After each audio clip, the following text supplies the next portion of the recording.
A Kentucky county clerk who had been jailed for refusing to issue marriage licenses to same-sex couples secretly met Pope Francis in a move that disappointed many liberal Catholics and encouraged officials who support her stance. The meeting with Rowan County Clerk Kim Davis, and comments by the Pope on Monday, may spur action by local officials across the United States who have refused to issue marriage licenses to gay couples since the U.S. Supreme Court's June decision to legalize same-sex marriage in all 50 states.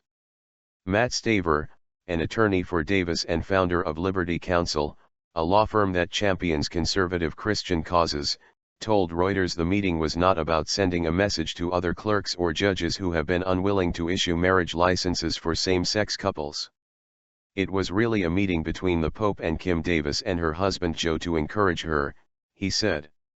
It was an amazing opportunity for her to meet the Pope, and for him to be able to stand beside another Christian and to encourage another person who exercised her faith and went to jail for it. Staver would not say whether the Vatican or Davis's representatives had initiated contact about a meeting. But the meeting angered gay activists and came as a frustrating letdown for gay and other liberal American Catholics, many of whom had been encouraged by an earlier remark by Pope Francis that if someone is gay and searches for the Lord and has good will, who am I to judge? The comment was widely interpreted as a signal that the Church's hardline stance on homosexuality was softening, a perception that the Pope said little to change during his U.S. visit. According to a new Ipsos/Reuters online poll, 73% of respondents said they strongly agreed or agreed somewhat with the Pope's statement.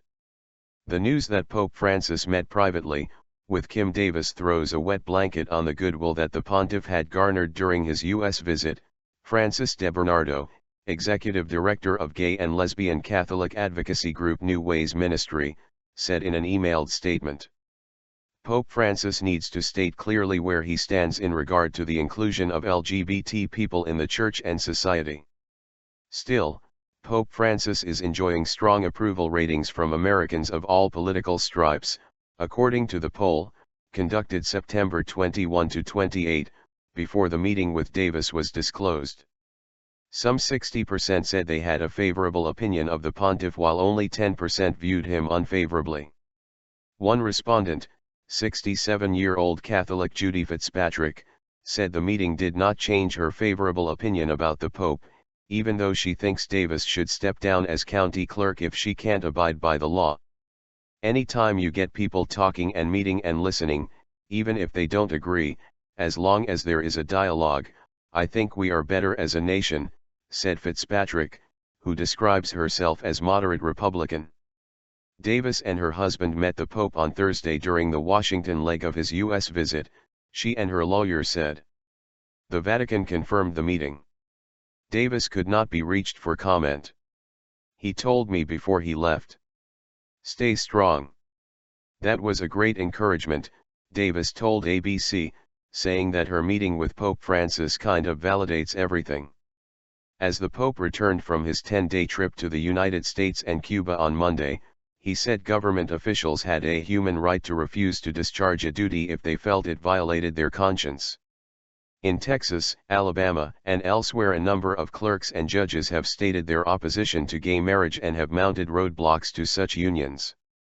Alabama probate judge Nick Williams, for one, has said he would be willing to follow Davis. Absolutely, I feel the same way. This is a cause worth standing up for, said Williams, who ordered his deputies in Washington County not to issue any licenses at all since the Supreme Court ruling. Davis was jailed for 5 days in September for refusing to comply with a judge's order to issue marriage licenses in line with a U.S. Supreme Court ruling. Davis has said her beliefs as an apostolic Christian prevent her from issuing marriage licenses to same-sex couples. Her church belongs to a Protestant movement known as Apostolic Pentecostalism. To keep a low profile, Davis went to the Vatican embassy in a sports utility vehicle with her hair in a different style than her normal look, Staver told CBS.